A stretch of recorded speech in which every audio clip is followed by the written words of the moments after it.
Assalamualaikum warahmatullahi wabarakatuh. Halo, selamat datang di channel Cerita Momo. Aku ditampar saat sedang melahirkan. Aku dimaki saat tubuhku lemah, nyawaku hampir hilang. Dan yang paling menyakitkan, suamiku berdiri di sana, diam, sambil menggandeng selingkuhannya. Mereka menuduh anakku cacat, aib keluarga. Tapi mereka tidak tahu, dari ranjang rumah sakit itu, aku bersumpah. Aku akan bangkit, dan mereka akan menyaksikan siapa perempuan yang dulu mereka injak. Ini bukan balas dendam, ini pembuktian. Untuk diriku, untuk anakku, dan untuk semua perempuan yang pernah diremehkan. Pagi itu, langit tampak cerah di atas rumah sederhana milik keluarga kecil Rani dan Dimas. Burung-burung berkicau pelan di halaman belakang, seakan menyambut hari yang indah untuk mereka berdua. Di dapur kecil, Rani sibuk menyiapkan sarapan kesukaan suaminya, nasi goreng telur dengan sambal terasi buatan sendiri. "Sayang, kamu mau kopi hitam atau teh manis pagi ini?" seru Rani dari dapur. Dimas, yang sedang mengenakan kemeja kerjanya di kamar, tersenyum tipis dan menjawab, "Kopi aja, Ran. Tapi nggak usah manis-manis, kayak kamu udah cukup manis." Rani tertawa kecil. Ia memang masih menikmati masa-masa pengantin barunya, meski mereka hanya hidup sederhana di sebuah rumah kontrakan kecil di pinggiran kota. Bagi Rani, cinta Dimas jauh lebih berharga daripada semua kemewahan dunia. Ia percaya, asal bersama, semuanya bisa dilewati. Pernikahan mereka baru berjalan 1 tahun. Rani adalah perempuan biasa yang bekerja sebagai guru les privat, sementara Dimas adalah pegawai di sebuah perusahaan swasta. Mereka saling melengkapi, Rani yang penyayang, sabar, dan sederhana, dan Dimas yang ambisius, cerdas, dan tampan. Banyak orang bilang mereka pasangan yang serasi. Namun seperti cerita cinta lainnya, tidak semua berjalan mulus. Awalnya memang penuh tawa dan pelukan hangat. Tapi perlahan, bayang-bayang dari luar mulai mengusik bahtera rumah tangga mereka. Semua berawal ketika Rani dinyatakan hamil oleh dokter. Haru dan bahagia menyelimuti dirinya, air mata menetes saat melihat garis 2 di testpak. Ia langsung memeluk Dimas dan berkata, "Sayang, kita akan punya bayi? Kita bakal jadi orang tua." Dimas terdiam beberapa detik. Ekspresinya tidak sehangat yang Rani bayangkan. Ia hanya mengangguk, memeluk Rani perlahan, lalu berkata pelan, "Oh, ya syukur deh." Rani mulai merasakan ada yang berbeda sejak hari itu. Dimas tak lagi sering menggenggam tangannya seperti dulu, dan mulai lebih sering sibuk dengan ponselnya. Ia pulang kerja lebih malam, bahkan kadang tak memberi kabar. Namun Rani mencoba menenangkan diri. Mungkin dia hanya stres kerja, batinnya. Ketika usia kandungan Rani masuk bulan kedua, datanglah ibu mertua mereka, Bu Mirna, dari kampung. Seharusnya, kedatangannya membawa kebahagiaan, tapi nyatanya justru sebaliknya. Sejak menginjakkan kaki di rumah kontrakan itu, Bu Mirna tampak tak pernah benar-benar menyukai Rani. "Rumahnya kecil banget ya, mana pengap gini? Anak saya kerja keras, kok hidupnya kayak gini sih?" ucap Bu Mirna dengan suara cukup lantang saat baru duduk di ruang tamu. Rani hanya tersenyum menahan diri. "Maaf Bu, belum bisa kasih yang terbaik. Doain aja ya, semoga ke depan bisa lebih baik." "Ya, semoga aja. Tapi Ibu tuh mikir loh, anak saya itu punya masa depan cerah. Ganteng, pinter, kerja bagus. Kalau nikahnya sama perempuan yang tepat, pasti udah tinggal di rumah klaster, bukan kontrakan sempit begini." Rani menunduk. Sakit. Tapi ia tetap diam, menahan air mata. Ia tahu, sejak awal menikah dengan Dimas, ibunya tidak setuju. Namun karena Dimas keras kepala dan mencintai Rani saat itu, pernikahan tetap dilangsungkan meski tanpa restu penuh. Hari demi hari, kehadiran Bu Mirna semakin membuat suasana rumah tak nyaman. Ia mengomentari cara Rani memasak, cara Rani berjalan, bahkan cara Rani berpakaian. Padahal, Rani sudah berusaha yang terbaik. Di suatu malam, Ketika Rani sedang mencuci piring di dapur, ia mendengar percakapan Dimas dan ibunya di kamar depan. "Dim, kamu pikir ulang deh. Kamu masih muda, kariermu bagus. Masa kamu harus terikat sama perempuan seperti itu? Dia nggak bisa bawa kamu ke level lebih tinggi." "Udahlah, jangan buang waktu," bisik Bu Mirna. "Aku udah nikah, Bu." "Mau gimana lagi?" jawab Dimas dengan nada lelah. "Cerain aja. Nanti ibu kenalin sama Rena, anak teman ibu. Cantik, gaya, pintar. Dia cocok buat kamu." Rani tercekat. Air mata mengalir tanpa izin. Jantungnya serasa diremas. Ternyata sejak awal, ia tidak pernah benar-benar diterima. Namun di hadapan Dimas, ia tetap tersenyum, tetap membuatkan kopi, tetap memijat pundaknya di malam hari. Ia menahan semua sakit itu demi anak yang sedang tumbuh di dalam rahimnya. Sayangnya, cinta tidak bisa dipaksakan seorang diri. Seiring waktu, Dimas mulai berubah lebih dingin. Ia jarang menatap mata Rani. Jika dulu selalu mencium kening Rani sebelum berangkat kerja, kini hanya pamit singkat sambil meraih kunci motor. Dan jika malam tiba, ia hanya memandangi layar ponsel sambil tersenyum sendiri. Suatu malam, Rani mencoba memeluk suaminya dari belakang. Ia ingin kembali merasakan hangatnya kasih Dimas. Namun, Dimas menepis pelan dan berkata, "Aku capek. Mau tidur." Rani hanya bisa menarik nafas panjang. Ia sadar, badai besar sedang datang. Tapi demi anaknya, demi cinta yang dulu pernah begitu hangat, ia mencoba bertahan. Namun ia tidak tahu bahwa badai yang sesungguhnya belum datang. Yang akan datang, justru akan menghancurkan hati dan harga dirinya berkeping-keping. Hari-hari setelah kedatangan Bu Mirna berjalan dengan penuh tekanan bagi Rani. Ia merasa seperti orang asing di rumahnya sendiri. Rumah mungil yang dulunya penuh tawa kini berubah menjadi tempat yang dipenuhi bisikan tajam dan sindiran menusuk. Pagi itu, saat Rani sedang menyetrika pakaian, matanya menatap kemeja Dimas yang baru. Ia ingat betul belum pernah membelikan kemeja itu. Warnanya terlalu mencolok untuk selera Dimas, dan bahan kemejanya bukan seperti yang biasa ia beli. Ada parfum asing yang melekat. Bukan parfum Rani, bukan juga milik Dimas. Hatinya berdesir tak enak. Malamnya, Dimas pulang lebih larut dari biasanya. Jam dinding sudah menunjukkan pukul 23 ketika suara motor terdengar di depan pagar. Rani yang sedang menyusui perutnya yang makin membesar, perlahan berdiri dan membukakan pintu. "Dari mana, Mas?" tanyanya pelan. "Kerja lembur," jawab Dimas singkat sambil melepas sepatu. "Loh, kok nggak kabarin?" tanya Rani lagi, berusaha tenang meski hatinya berkecamuk. "HP lowat," ucap Dimas sambil berlalu ke kamar mandi tanpa menatap Rani sama sekali. Rani hanya bisa menggigit bibir. Hatinya terasa seperti diremas. Ia ingin percaya, ingin tetap berprasangka baik. Tapi ini bukan pertama kalinya Dimas pulang larut malam tanpa kabar. Sudah 3 minggu berturut-turut seperti itu. Setiap kali Dimas pulang, ekspresi wajahnya datar. Jika Rani menyambut, Dimas seperti tak melihatnya.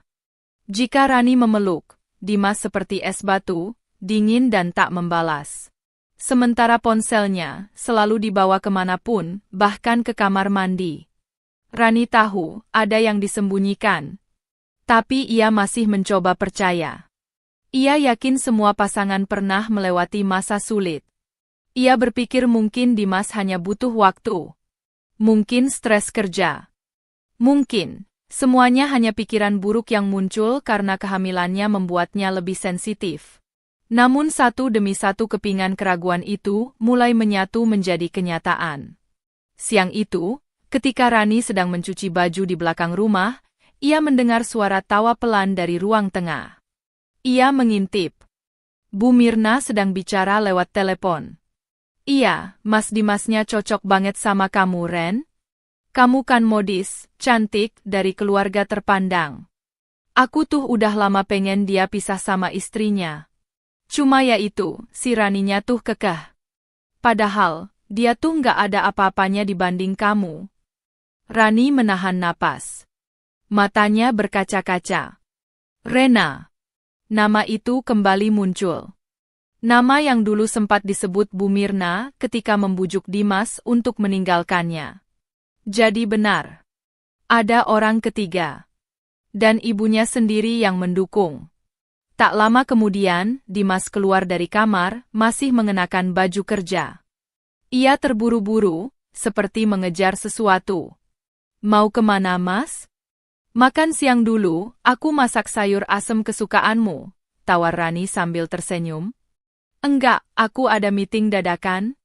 Jangan ganggu dulu, ucap Dimas ketus sambil meraih jaket. Belum sempat Rani berkata apa-apa, pintu sudah dibanting.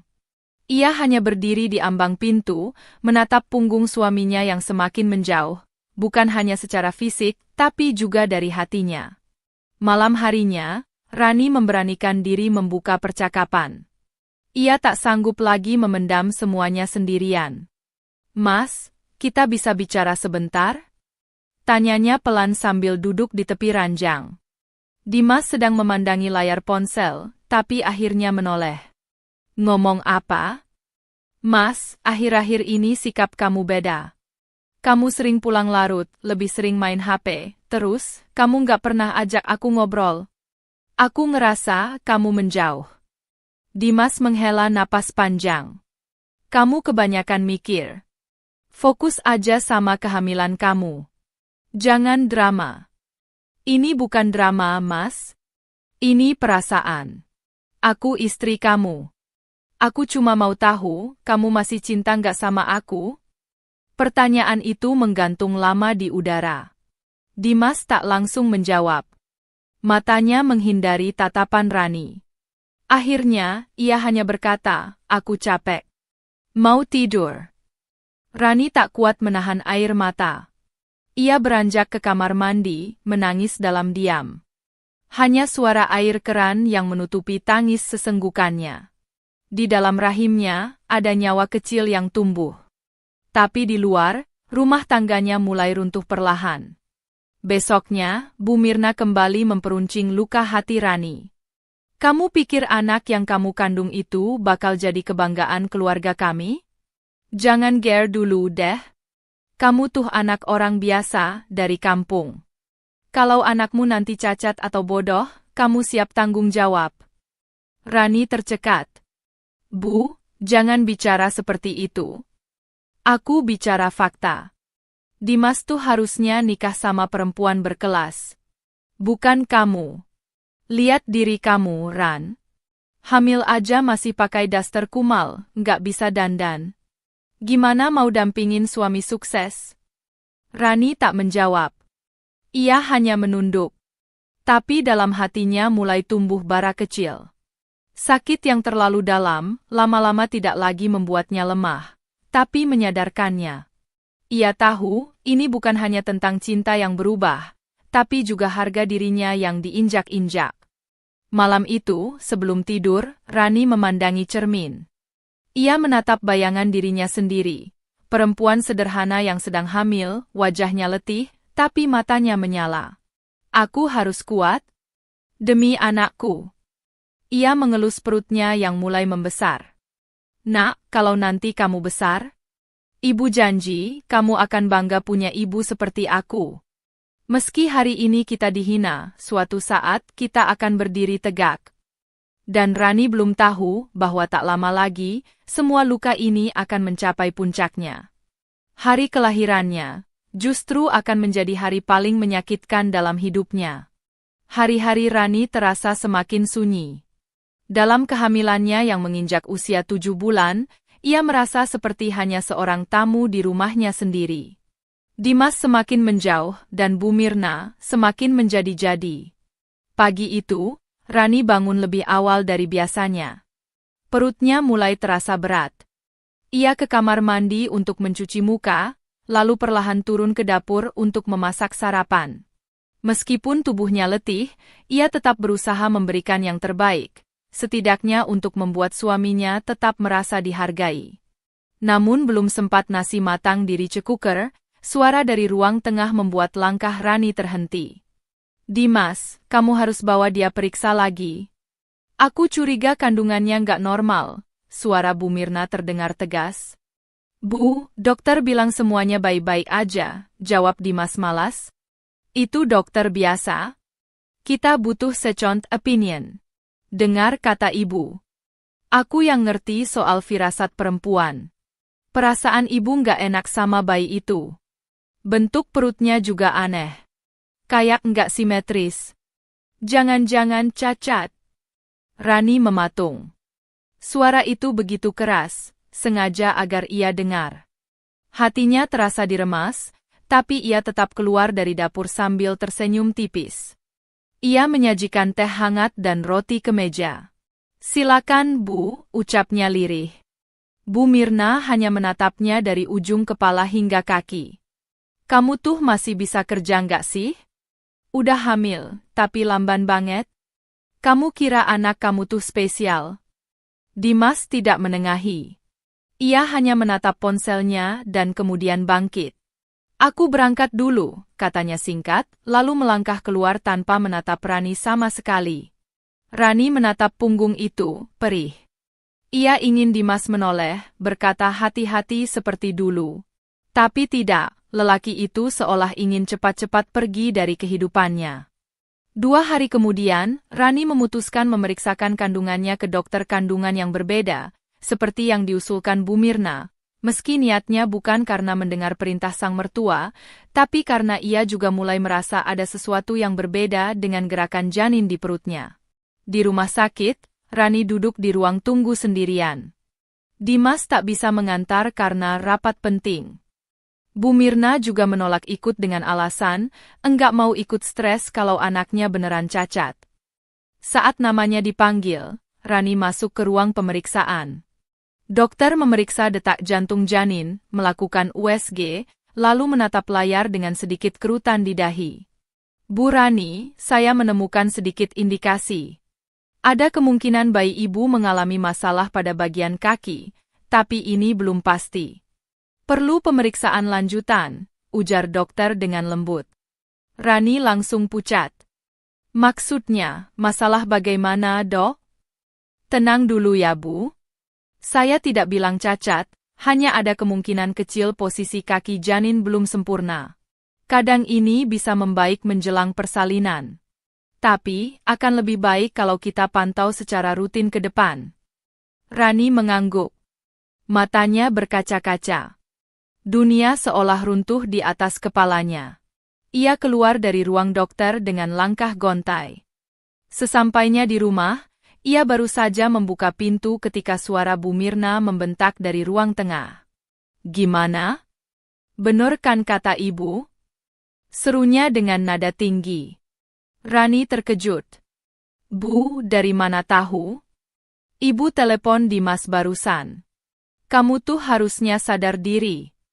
Lihat, baru hamil aja udah bawa masalah. Kamu pikir keluarga ini butuh cucu cacat? Hah? Rani menahan napas. Dimas keluar dari kamar dan ikut berdiri di samping ibunya. Mas, tadi dokter bilang belum pasti, hanya kemungkinan kecil.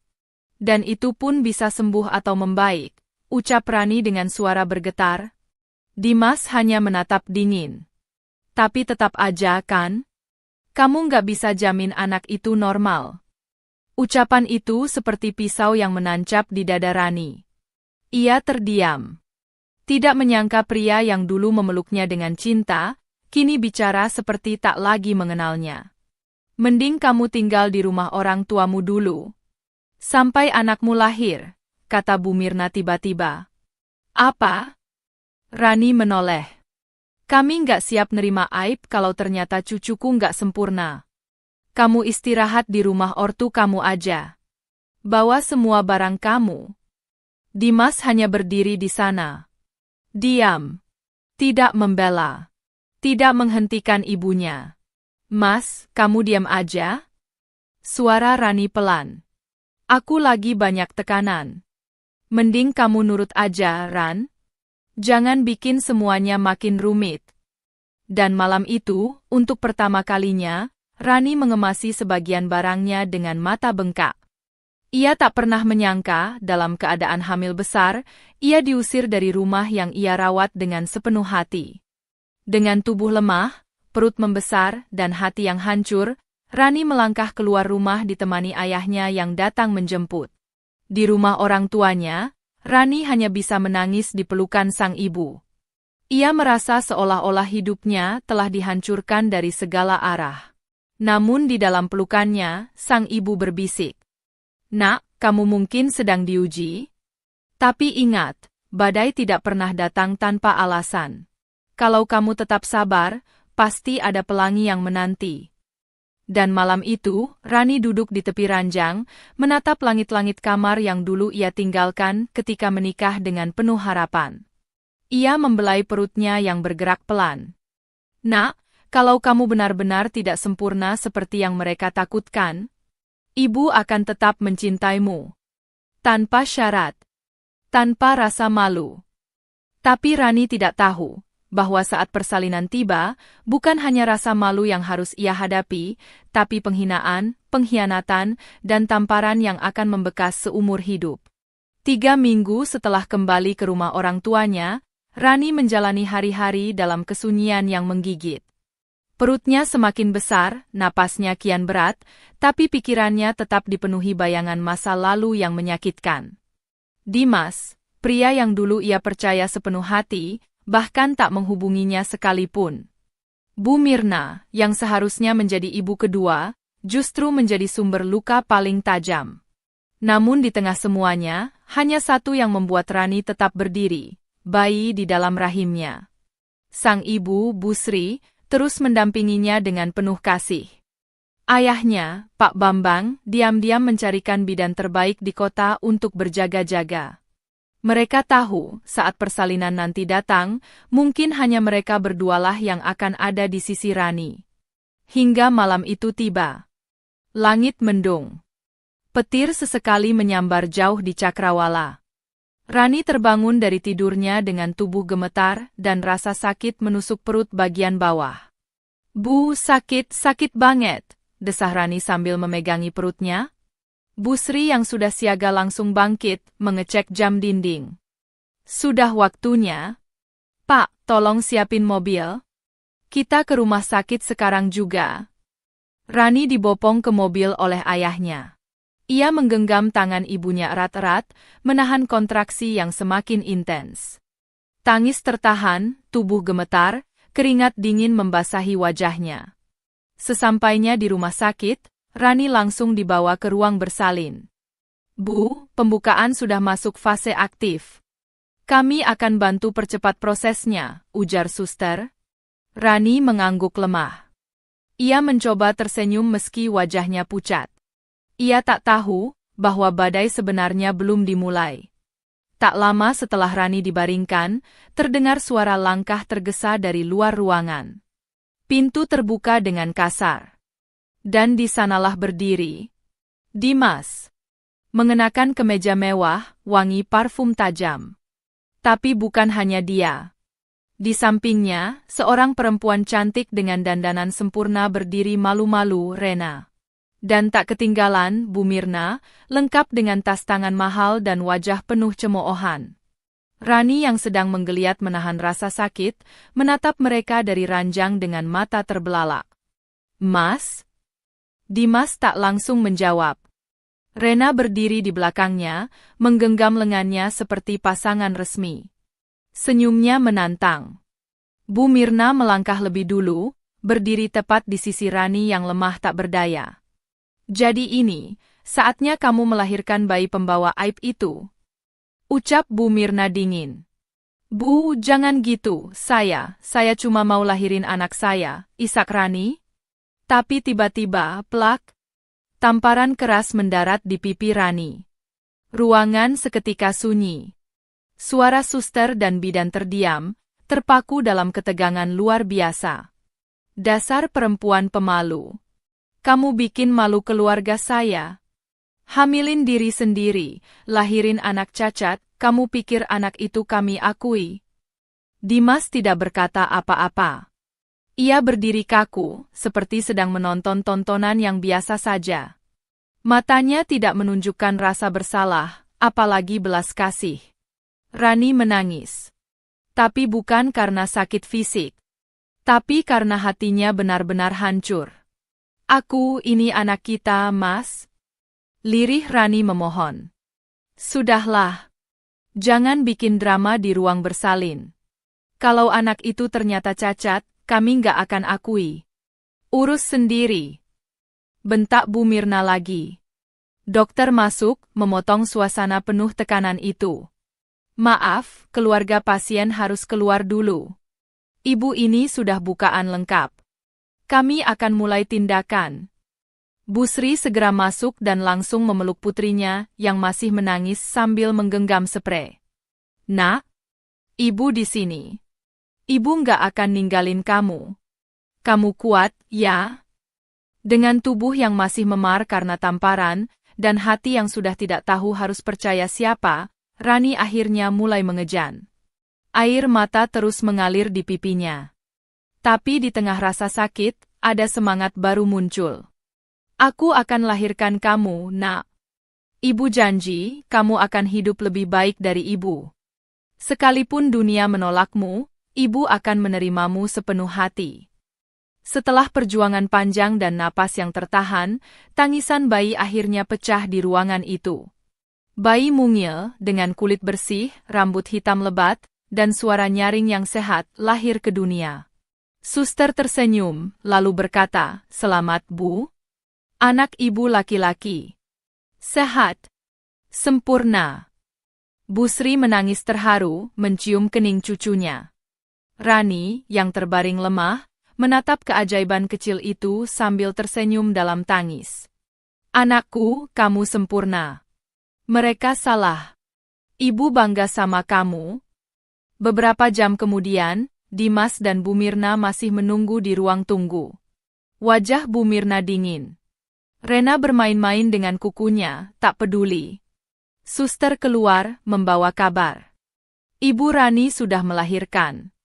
Anaknya laki-laki, sehat, beratnya 3,2 kilogram. Tidak ada kelainan apapun. Mata Bu Mirna membelalak. "Apa? Sehat?" "Ya sehat, Bu. Sangat sehat." Rena langsung menunduk. Dimas tercengang. Tapi tak ada ucapan selamat. Tak ada niat melihat sang bayi. Hanya diam. Di dalam kamar rawat, Rani memeluk bayinya erat. Ia tahu, hidupnya baru saja dipecah dan dihancurkan. Tapi ia juga tahu, bahwa ini adalah permulaan baru. Dan ia bersumpah, mulai hari itu, ia tak akan menangis karena mereka lagi. Ia akan bangkit, demi dirinya dan demi anaknya. Hari berganti, matahari pagi menyusup lembut ke dalam kamar rawat Rani. Di sisi tempat tidurnya, bayi mungil itu tertidur dengan tenang dalam pelukannya. Tangannya yang kecil menggenggam jari Rani dengan kuat, seakan ingin berkata, "Aku di sini, Ibu. Aku akan membuatmu kuat." Wajah Rani terlihat letih, tapi sorot matanya kini berbeda. Ada kehangatan, ada keteguhan. Semua luka, semua penghinaan, semua tamparan dan caci maki yang ia terima, terbayar dengan satu tangisan bayi yang menyentuh kalbu. Bu Sri duduk di sebelahnya, menatap cucunya dengan senyum haru. "Lihat, Nak, cucumu sehat. Ganteng. Cerdas. Allah itu maha adil." Rani tersenyum. "Ibu, aku nggak butuh pengakuan siapapun sekarang. Anakku lahir sehat. Itu cukup." Tapi jauh di dalam hati, tetap ada luka. Luka karena ayah dari bayi itu bahkan tidak menoleh ke arahnya. Dimas tidak datang ke kamar. Tak ada ucapan selamat, tak ada pelukan hangat. Ia hanya menghilang. 3 hari setelah persalinan, Rani diizinkan pulang.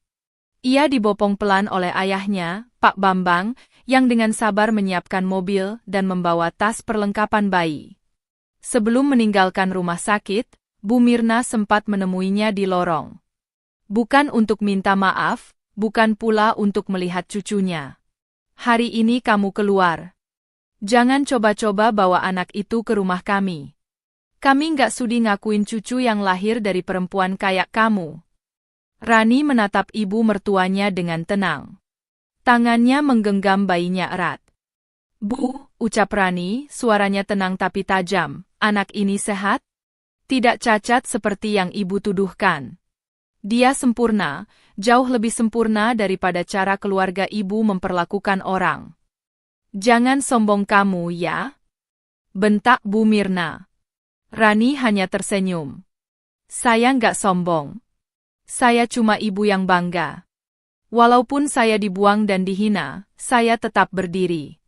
Karena saya tahu, saya melahirkan keajaiban. Dan tanpa menunggu jawaban, Rani berjalan pelan keluar rumah sakit dengan kepala tegak.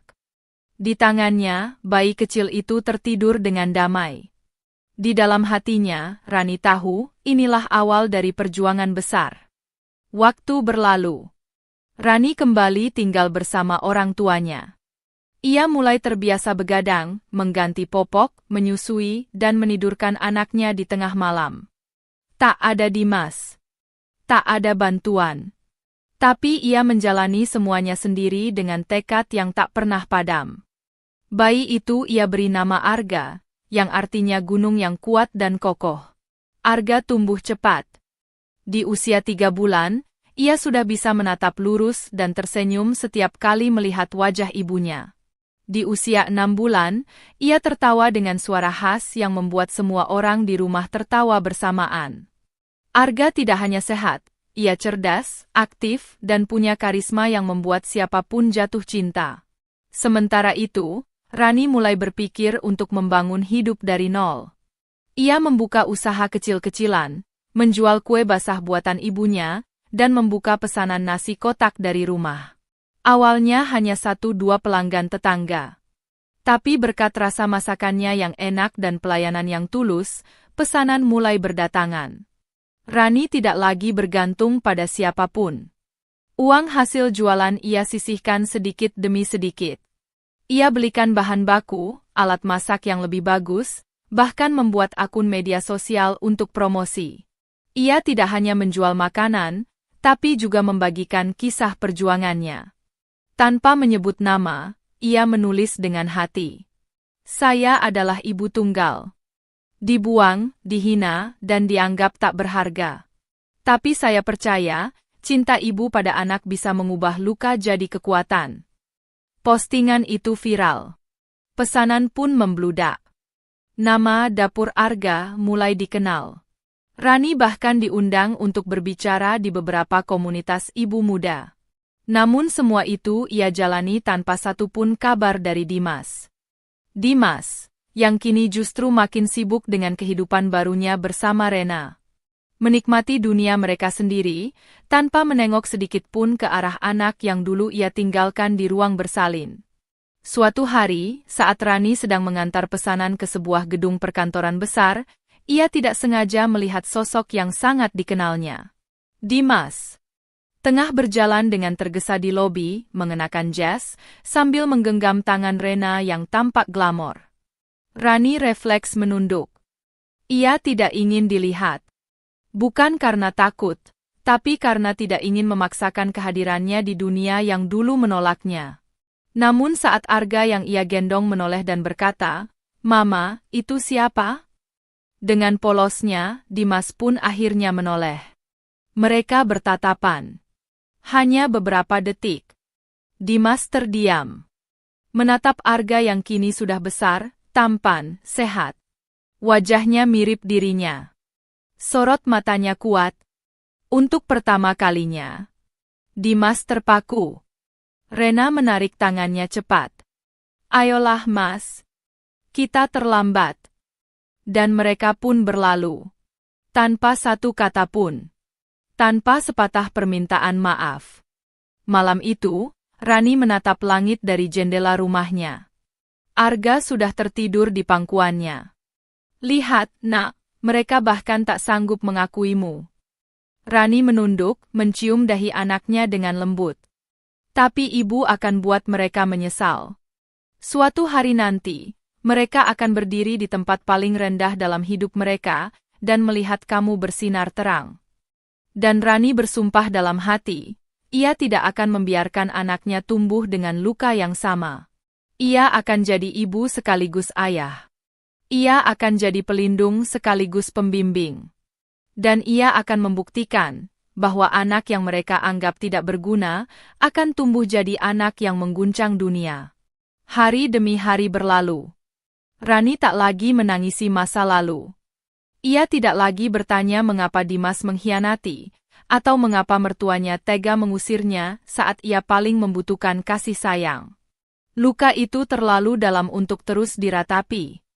Kini luka itu menjadi bahan bakar semangatnya. Anaknya, Arga, tumbuh sehat dan aktif. Di usianya yang hampir 2 tahun, ia sudah bisa berbicara dengan lancar dan menunjukkan kecerdasan luar biasa. Rani menyekolahkan Arga di PAUD terbaik di dekat rumahnya, hasil dari kerja keras yang tidak pernah berhenti. Usaha kulinernya, Dapur Arga, kini tak hanya menjual kue dan nasi kotak. Ia sudah membuka pre-order makanan mingguan, catering harian, bahkan membuat video memasak di media sosial. Followernya melonjak. Komentarnya penuh dukungan. Ibu Rani, masakannya selalu enak dan tulus. Saya ikut nangis baca kisah ibu di postingan Dapur Arga. Ibu single parent hebat. Terus semangat. Dari dapur sempit rumah orang tuanya, perlahan Rani menyewa dapur khusus kecil di ruko sebelah rumah. Ia menggaji 2 ibu rumah tangga tetangganya untuk membantunya memasak dan mengemas makanan. Setiap kali ada yang bertanya soal suami, Rani hanya tersenyum. Suamiku? Sudah pergi membawa takdirnya sendiri. Tapi aku dan anakku punya jalan kami sendiri, dan itu jauh lebih indah. Suatu malam, Rani duduk di meja kecilnya, menata laporan keuangan usahanya. Bu Sri datang membawa teh hangat. Kamu capek, nak? Rani tersenyum lelah. Capek, Bu. Tapi bahagia. Dulu aku pernah dihina, dianggap perempuan kampungan, nggak punya masa depan. Sekarang, aku bisa beli bahan kue tanpa ngutang, bisa bayar pegawai sendiri, dan sebentar lagi aku bisa DP mobil sendiri. Bu Sri menatap putrinya dengan mata berkaca-kaca. Ibu bangga banget sama kamu. Rani menggenggam tangan ibunya. Aku kuat karena ibu dan bapak nggak pernah tinggalkan aku. Tanpa ibu, mungkin aku udah menyerah sejak lama. Tiba-tiba terdengar suara tawa kecil dari kamar. Ma, Arga mau minum susu. Rani langsung bangkit dan masuk kamar. Ia mendekap anak laki-laki itu penuh cinta. Anak ibu lapar ya? Yuk kita bikin susu sama-sama, katanya sambil mencubit pipi Arga yang makin bulat. Senyuman Arga adalah sumber energi tak terbatas bagi Rani. Ia tahu jalan menuju sukses belum selesai. Tapi sekarang, ia sudah berada di jalur yang benar. 3 bulan kemudian, Rani resmi membuka kafe kecil dengan konsep rumahan bernama Arga S Corner. Letaknya strategis, dekat area perkantoran dan sekolah. Ia menata interiornya dengan sentuhan kayu, tanaman hijau, dan aroma dapur yang mengingatkan pada rumah. Grand openingnya ramai. Banyak pelanggan setia dari media sosial datang untuk melihat langsung ibu single parent yang mereka kagumi. Salah satu media lokal meliput kisahnya. Ditinggalkan saat melahirkan, kini jadi pengusaha muda yang menginspirasi. Artikel itu viral. Bahkan beberapa pengusaha besar menawarinya kerjasama. Namun Rani tetap tenang. Ia tidak ingin popularitas cepat membutakannya. Ia ingin tetap membangun semuanya dengan hati, seperti saat pertama kali ia membuat kue dari dapur kecil rumah orang tuanya. Dan di balik semua itu, Rani tahu waktu pembuktian akan datang. Satu sore, Rani sedang duduk di ruang tamu rumah sambil menyortir berkas kerja sama kemitraan. Arga yang sudah berusia 3 tahun, bermain sambil menyanyikan lagu anak-anak. Lalu handphone Rani bergetar. Pesan masuk dari nomor tak dikenal. Rani, ini aku. Dimas. Bisa kita bicara sebentar? Jantung Rani berdetak lebih cepat. Sudah 3 tahun tanpa kabar. Bahkan saat Arga ulang tahun, saat media mulai membicarakan kesuksesannya, Dimas tetap bungkam. Rani tidak langsung membalas. Beberapa menit kemudian, datang pesan kedua. Aku tahu aku salah. Aku cuma mau ketemu Arga. Aku rindu. Dan, aku ingin bicara soal masa depan kita. Rani tersenyum miris. Masa depan? Di mana dia saat Rani melahirkan sendirian, ditampar ibunya, dituduh melahirkan anak cacat? Rani memeluk Arga erat-erat, lalu menatap langit-langit rumah. Masa depan yang kau buang dulu, kini kau inginkan kembali. Tapi maaf, aku sudah berjalan terlalu jauh tanpamu. Di depan cermin malam itu, Rani berdiri dengan anggun. Ia mengenakan blazer elegan, rambut dikuncir rapi, wajahnya segar dan tenang. Di belakangnya, Arga berlari kecil sambil tertawa. Ia tersenyum. Dari perempuan yang dulu menangis di ruang bersalin karena ditampar dan dihina, kini ia berubah menjadi wanita mandiri yang bersinar dari luka-lukanya. Dan semuanya baru akan dimulai. Rani menatap bayangan dirinya sendiri di cermin besar di ruang kafe barunya. Mengenakan blus putih bersih dan rok lilit modern, ia tampak jauh dari sosok perempuan yang dulu diusir dari rumah mertua saat hamil besar. Kini wajahnya bersinar. Wibawanya terpancar. Dan setiap langkahnya disambut rasa hormat dari karyawan, pelanggan, hingga para rekan bisnisnya. Bu Rani, tadi Pak Vino dari media nasional sudah konfirmasi hadir di event pekan depan, lapor asistennya. Rani mengangguk, lalu tersenyum. Terima kasih, Sita. Jangan lupa pastikan undangan VVIP-nya dikirim hari ini, ya. Iya, Bu. Setelah Sita pergi, Rani memutar kursinya dan menatap agenda minggu itu. Di kalender, 1 tanggal sudah ia lingkari dengan stabilo merah, presentasi investor media, Arga S Corner cabang pertama. Sebuah pencapaian yang dulu hanya mimpi, kini tinggal selangkah lagi. Tapi belum usai ia menikmati kemenangan itu, ponselnya kembali berbunyi. Nama yang muncul di layar membuat jantungnya berdetak lebih kencang. Dimas. Ia tidak menjawab. Hanya membiarkan ponsel bergetar di meja. Sudah beberapa kali Dimas mencoba menghubunginya sejak mereka tak sengaja bertemu di gedung perkantoran 3 bulan lalu. Tapi Rani sudah tahu, lelaki itu bukan datang karena cinta. Tapi karena kini ia melihat cahaya yang dulu ia injak. Sore itu, Rani mengantar Arga pulang sekolah. Bocah itu kini berusia 3 tahun lebih, dan mulai banyak bicara. Kecerdasannya mencolok, ia sudah lancar membaca huruf, bahkan mulai belajar berhitung dengan cepat. Tadi Arga juara lomba menyanyi. Katanya sambil menunjukkan piala kecil dari sekolah. Rani memeluk anaknya. Wah, hebatnya anak ibu. Coba nyanyi dikit dong. Arga langsung bernyanyi riang.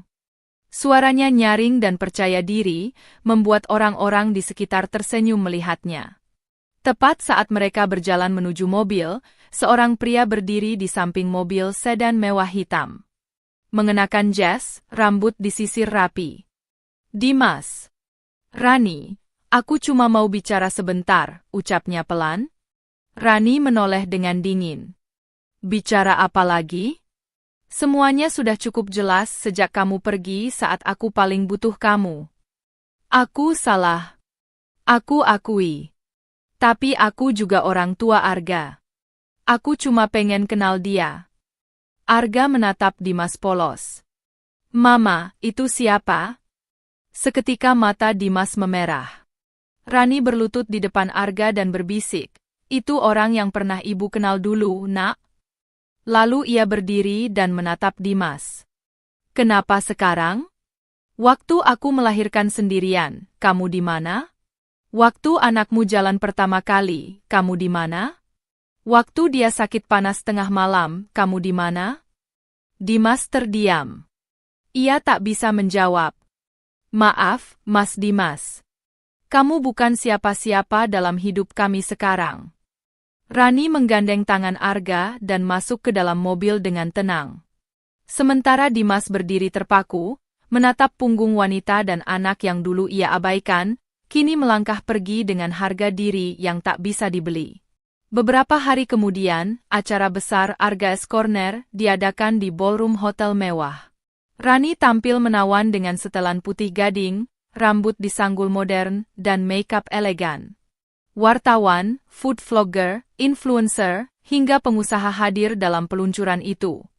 Satu persatu mereka menyampaikan kekaguman atas kisah Rani, ibu tunggal yang membangun bisnis dari nol, dari dapur rumah menjadi brand nasional yang menginspirasi.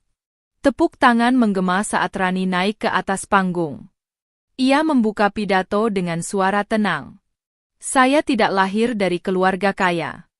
Saya pernah jatuh, pernah ditampar, pernah dihina saat saya melahirkan seorang anak sendirian. Tapi hari ini saya berdiri di sini bukan karena balas dendam, tapi karena cinta. Cinta pada anak saya, cinta pada diri saya sendiri. Dan karena itu saya tahu saya pantas bahagia. Semua orang berdiri memberi standing ovation. Dan di antara kerumunan itu, Bu Mirna dan Dimas hadir. Mereka duduk di pojok ruangan, tubuh tegang, wajah terkejut melihat sorotan kamera yang terus mengarah ke panggung. Tak ada lagi Rani yang memakai daster. Tak ada lagi Rani yang menangis sendirian. Kini ia adalah Rani Setianingsih, CEO Arga S Corner. Setelah acara usai, Dimas berusaha mendekat. Ran, aku bangga sama kamu. Apa kita bisa mulai dari awal, demi Arga? Rani menoleh perlahan. Mas, kamu tahu nggak kenapa aku bisa sampai di titik ini? Dimas diam. Karena kamu dan ibumu mengajariku untuk tidak bergantung pada siapapun. Jadi maaf, aku nggak akan pernah kembali ke masa kelam itu. Dimas tercekat. Bu Mirna datang menghampiri, mencoba bicara. Rani, ibu minta maaf. Ibu salah. Kamu hebat, cucu ibu luar biasa. Apa kita bisa? Rani tersenyum tipis. Maaf, Bu. Cucu ibu? Saya nggak yakin anak saya kenal dengan orang yang pernah bilang dia cacat. Ibu sudah melepaskan hak itu dulu, ingat? Dan dengan anggun, Rani menggandeng Arga yang datang menghampirinya, lalu berkata pelan. Terima kasih, karena kalian pernah menolak kami. Tanpa itu, saya nggak akan pernah jadi kuat seperti sekarang. Ia melangkah pergi bersama anaknya.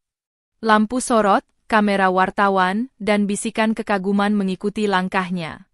Sementara di belakang, Dimas hanya bisa menunduk. Menyesal. Dan tahu, semua ini sudah terlambat. Tak butuh waktu lama setelah acara peluncuran besar Arga S Corner, Rani menerima surat gugatan resmi. Pengirimnya? Dimas. Alasannya? Sudah tidak ada kecocokan dalam rumah tangga. Rani terdiam menatap berkas di tangannya, lalu tersenyum kecil. Lucu. 3 tahun kamu tinggalkan aku, tak pernah mengurus anakmu, tak pernah menyentuh nafkah, lalu tiba-tiba bilang kita tidak cocok. Sore itu, Rani duduk bersama ayah dan ibunya di ruang makan, membahas surat gugatan yang baru saja datang. Pak Bambang meletakkan kacamatanya. Nak, kamu nggak harus hadapi ini sendiri. Bapak akan ikut ke sidang. Rani menggenggam tangan ayahnya. Terima kasih, Pak. Tapi aku mau hadapi ini sendiri. Biar mereka tahu. Rani yang dulu sudah tidak ada. Hari sidang pun tiba. Gedung pengadilan keluarga pagi itu terasa dingin, meskipun matahari bersinar terang di luar. Rani datang dengan penampilan yang anggun dan berkelas. Blazer hitam ramping, tas tangan berwarna krem, dan sepatu hak tinggi yang memancarkan percaya diri. Tapi yang paling mencolok adalah mobil yang ia kendarai. SUV mewah warna putih mutiara, lengkap dengan sopir pribadi yang membukakan pintu. Di dalam, duduk seorang anak laki-laki kecil, rapi mengenakan kemeja biru muda dan celana bahan krem. Arga. Rani menggenggam tangan putranya. Nak, hari ini kita akan ke tempat orang-orang dulu meremehkan ibu. Tapi kamu nggak perlu takut. Kamu cukup jadi dirimu sendiri, oke? Arga mengangguk sambil tersenyum. Oke, Mama. Di ruang tunggu pengadilan, Dimas dan Bu Mirna sudah lebih dulu datang. Dimas mengenakan jas hitam, tampak gelisah. Di sebelahnya, Bu Mirna mengenakan batik mewah dan perhiasan mencolok, wajahnya masih angkuh seperti dulu. Ketika pintu terbuka dan Rani melangkah masuk bersama Arga, semua mata tertuju pada mereka. Rani melangkah mantap, kepala tegak, tak sedikit pun menoleh ke arah Dimas maupun mantan mertuanya. Bu Mirna melirik Rani dari ujung rambut hingga ujung kaki. Matanya sedikit melebar melihat tas mahal dan jam tangan elegan yang dikenakan Rani. Masya Allah, beneran dia sekarang jadi orang? Bisik Bu Mirna pelan pada Dimas. Dimas hanya diam. Matanya tertuju pada Arga, yang berjalan anggun sambil menggandeng tangan ibunya. Anak itu bukan hanya sehat. Ia tampak cerdas, percaya diri, dan sangat mirip dengannya. Sidang pun dimulai. Hakim membuka dengan suara tegas. Saudara Dimas, Anda mengajukan gugatan cerai. Apa alasan Anda? Dimas bangkit. Yang mulia, kami sudah tidak cocok secara visi dan prinsip hidup. Saya rasa kami akan lebih baik jika berpisah secara baik-baik. Hakim menatap Rani. Ibu Rani, bagaimana tanggapan Anda?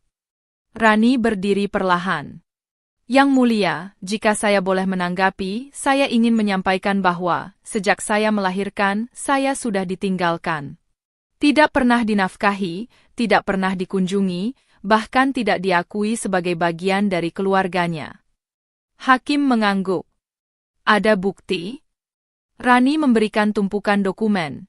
Bukti rekening kosong selama 3 tahun, catatan medis saat ia melahirkan tanpa pendamping, hingga berita viral tentang dirinya dan Arga. Hakim membuka lembar demi lembar dengan alis terangkat. Sementara itu, Bu Mirna mulai gusar. Kamu ini bawa anak segala ke pengadilan buat apa sih? Pamer? Bisiknya sinis. Rani menoleh sambil tersenyum, lalu dengan tenang berkata, saya bawa anak saya, supaya dia tahu seperti apa perempuan harus berdiri kalau disakiti. Kemudian hakim berkata, boleh saya tanya pada anak ini? Rani mengangguk, lalu mendorong Arga pelan ke depan. Dengan langkah kecil tapi percaya diri, Arga berdiri di depan meja hakim. Nama kamu siapa, Nak? Nama saya Arga Putra Setyaningsih, jawabnya lantang. Hakim tersenyum. Kamu tahu siapa ayah kamu? Arga menoleh ke arah Dimas, lalu berkata tanpa ragu, aku nggak kenal dia. Seisi ruang sidang terdiam. Dimas terkejut. Bu Mirna geleng-geleng dengan napas berat. Hakim menghela napas. Saya sudah cukup mendengar. Ini bukan hanya soal perceraian. Ini tentang tanggung jawab. Dan dari semua bukti serta sikap para pihak, keputusan saya adalah perceraian dikabulkan. Hak asuh anak sepenuhnya jatuh kepada Ibu Rani Setyaningsih. Dimas tertunduk. Hakim menatap mereka. Dan sebagai catatan, saudara Dimas diwajibkan memberi tunjangan anak, meski saya melihat bahwa sang ibu bahkan tidak membutuhkan itu. Tepuk tangan kecil terdengar dari beberapa pengunjung sidang yang mengenali Rani. Di luar ruang sidang, Dimas mengejar Rani. Ran, tunggu. Rani berhenti, lalu menoleh. Ada lagi yang mau kamu hancurkan? Enggak. Aku menyesal. Aku pikir kamu akan tetap jadi perempuan yang dulu. Tapi ternyata aku yang salah. Bolehkah aku mulai dari awal? Rani menatap lelaki itu, lalu mendekat. Dengan senyum tipis, ia berkata pelan namun tajam. Mas Dimas, aku bukan Rani yang dulu. Aku bukan perempuan lemah yang kamu tinggal saat melahirkan. Sekarang aku punya dunia sendiri, dan kamu bukan bagian dari itu. Jadi kamu nggak akan pernah? Rani menggeleng. Terlambat. Ia berbalik dan menggandeng Arga. Di belakangnya, Bu Mirna menangis terisak. Tapi Rani tidak menoleh. Langkahnya pasti. Ringan. Penuh harga diri.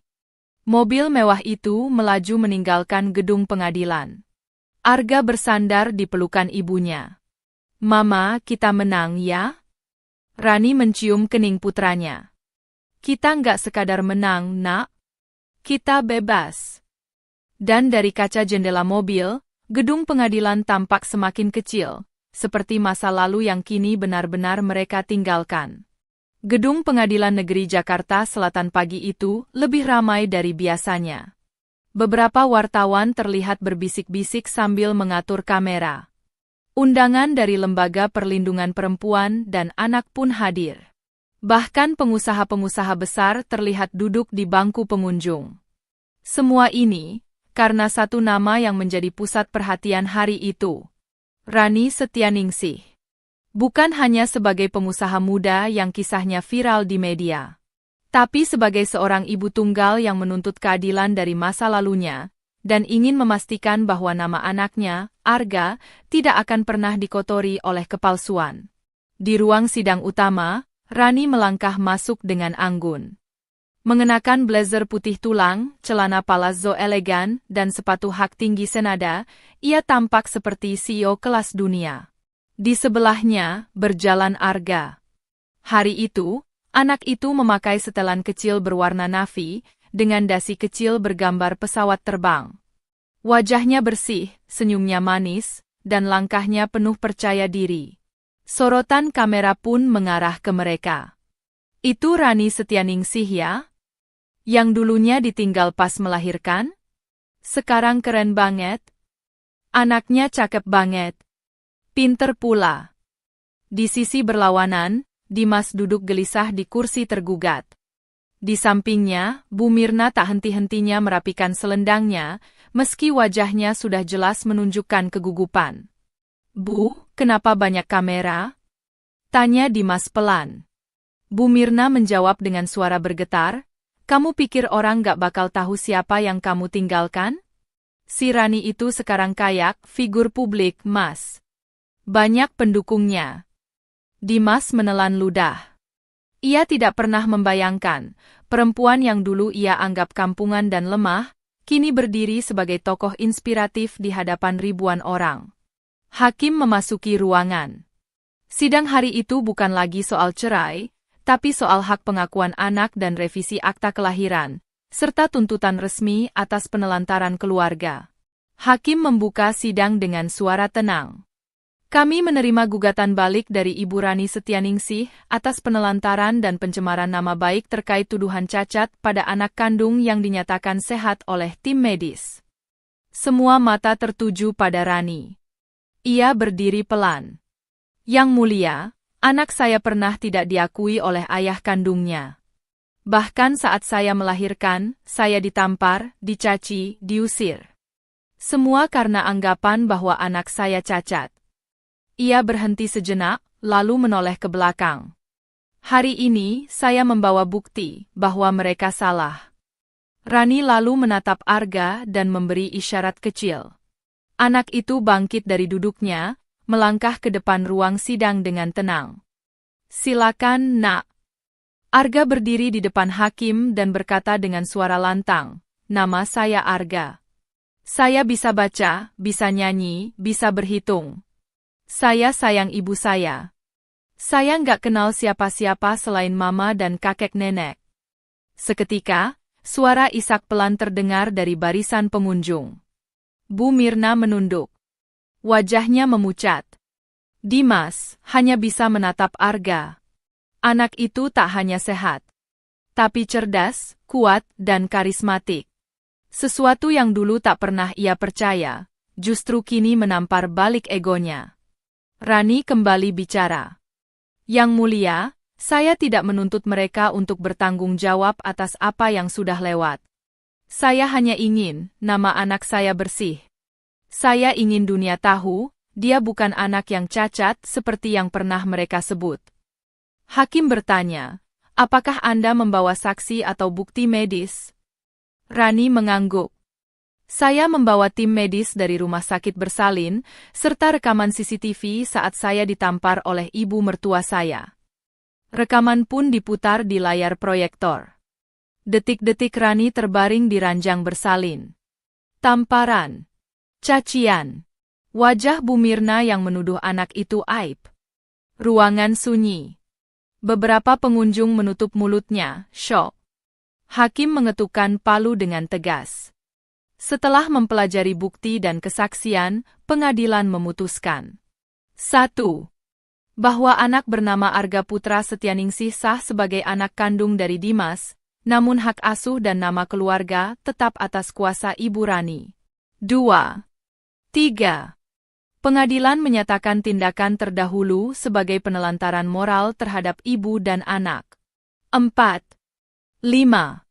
Saudara Dimas dan Ibu Mirna dikenakan sanksi sosial berupa permintaan maaf terbuka yang disiarkan di media lokal dalam waktu 7 hari. 6. Seketika, kamera berkedip-kedip. Sidang berakhir. Dan dalam kerumunan orang yang berdiri memberi tepuk tangan untuk keberanian Rani. Dimas hanya bisa menunduk. Bu Mirna menangis. Dan Arga menggenggam tangan ibunya erat. Saat keluar gedung, wartawan langsung menghampiri. Bu Rani, apa perasaan ibu hari ini? Rani menoleh, tersenyum lembut, lalu berkata, saya bukan pahlawan. Saya hanya ibu yang ingin anaknya dihormati. Tapi saya bersyukur, hari ini kebenaran berdiri dengan tenang, dan keangkuhan jatuh dengan malu. Arga pun berbisik, Mama, kita menang lagi? Rani mengangguk sambil memeluk anak itu. Iya, Nak. Kita menang, bukan karena kita membalas. Tapi karena kita tetap berdiri, saat semua ingin menjatuhkan kita. Dan mobil mewah itu pun melaju meninggalkan gedung pengadilan, sementara kerumunan berdiri takjub menatap kepergian ibu dan anak yang dulu diremehkan, kini disanjung penuh hormat. 3 hari setelah persidangan terakhir, media sosial ramai membicarakan nama Rani Setyaningsih. #Ibu Pejuang, Rani Bangkit, dan Arga Hebat jadi trending. Video rekaman sidang yang menampilkan keberanian Rani dan kepolosan Arga tersebar di mana-mana. Rani duduk di balkon rumahnya yang sekarang jauh lebih megah dari tempat tinggalnya dulu. Sebuah rumah 2 lantai bergaya minimalis modern, lengkap dengan halaman hijau dan taman kecil kesukaan Arga. Ponselnya terus berbunyi. Tawaran wawancara dari berbagai stasiun TV, kerja sama brand ternama, hingga undangan jadi pembicara di seminar nasional perempuan. Namun Rani memilih tenang.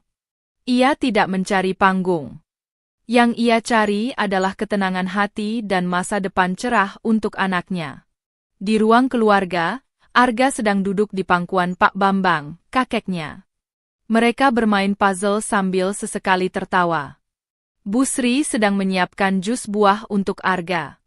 Rani menatap mereka dari kejauhan. Air matanya menetes pelan. Ternyata, inilah arti rumah yang sebenarnya. Bukan kemewahan, tapi cinta yang tulus dan tempat di mana aku dihargai sebagai ibu dan sebagai manusia. Sore itu, Bu Mirna datang bersama Dimas. Mobil mereka berhenti di depan pagar otomatis. Mereka tidak membawa pengacara, tidak membawa ego. Hanya wajah penuh penyesalan. Rani keluar rumah dengan tenang. Ia mengenakan gamis simpel warna dusty pink, tanpa makeup berlebihan. Wajahnya lembut tapi tetap teguh. Bu Mirna maju dengan mata berkaca-kaca. Rani. Ibu minta maaf. Rani menatap wanita itu. Untuk yang mana, Bu? Saat ibu menampar saya di ranjang bersalin? Atau saat ibu bilang cucu ibu cacat dan aib keluarga? Bu Mirna menangis terisak. Ibu bodoh. Ibu hanya percaya omongan orang. Ibu salah besar, sangat salah. Dimas pun mendekat. Rani, aku juga minta maaf. Aku terlalu pengecut. Aku bukan laki-laki, aku cuma pengecut yang takut menghadapi kenyataan. Rani diam sejenak. Lalu menatap mereka berdua. Aku bukan Tuhan, jadi aku tidak bisa bilang kalian tidak layak dimaafkan. Tapi aku juga bukan perempuan lemah yang bisa disakiti 2 kali. Jadi, aku maafkan kalian, tapi bukan untuk kalian. Untuk aku sendiri. Untuk hatiku, agar damai. Bu Mirna makin menangis. Dimas berkata, apa aku boleh mengenal Arga lebih dekat? Rani menatap matanya, lalu berkata tegas, dia tidak butuh figur ayah yang hanya datang saat sukses. Tapi jika suatu hari dia bertanya, aku tidak akan menyembunyikan siapa kamu. Tapi aku juga tidak akan memaksa dia untuk memanggilmu apapun. Dia akan memilih sendiri, karena anakku tahu siapa yang hadir saat ia dibutuhkan. Dimas menunduk. Terdiam. Tak bisa membalas sepatah kata pun. Malam harinya, Rani duduk bersama Arga di taman belakang rumah. "Ma, tadi ada nenek dan Om Dimas ke rumah." "Siapa mereka?" Rani tersenyum dan memeluk Arga. "Itu orang-orang dari masa lalu ibu. Mereka pernah bikin ibu nangis. Tapi ibu sudah maafkan mereka." "Kenapa dimaafin?" "Karena memaafkan itu bukan berarti kita lupa, Nak. Tapi supaya hati kita tetap ringan. Supaya kamu dan ibu bisa terus jalan ke depan, tanpa beban." Arga menatap langit. "Bintang-bintangnya banyak, Ma. Cantik banget." Rani menatap langit juga. "Kayak kamu, Nak. Ibu yakin suatu hari nanti, kamu akan jadi bintang paling terang." Beberapa bulan kemudian, Arga's Corner resmi membuka 3 cabang baru di kota berbeda. Rani menerima penghargaan sebagai Perempuan Inspiratif Nasional 2025. Ia berdiri di panggung, bukan hanya sebagai pengusaha, tapi sebagai simbol harapan bagi banyak ibu di luar sana. Dan malam itu, setelah acara penghargaan, Rani kembali pulang ke rumah. Ia membuka pintu kamar Arga, melihat putranya tertidur sambil memeluk piala lomba menggambar. Rani duduk di samping tempat tidur dan membisikkan kata-kata pelan. "Terima kasih, Nak, karena kamu, ibu menemukan kekuatan. Karena kamu, ibu tahu bahwa dihina, disakiti, bahkan ditinggalkan, bukan akhir, tapi permulaan. Dan sekarang, kita tidak butuh pembuktian lagi. Karena kita sudah menang dengan cara paling indah." Ia mencium kening Arga, lalu menutup lampu. Malam menyelimuti rumah itu dengan damai. Dan di tengah dunia yang dulu menghina, Rani berdiri tegak, tak hanya menang di pengadilan, tapi menang atas luka, atas keraguan, dan atas dirinya sendiri.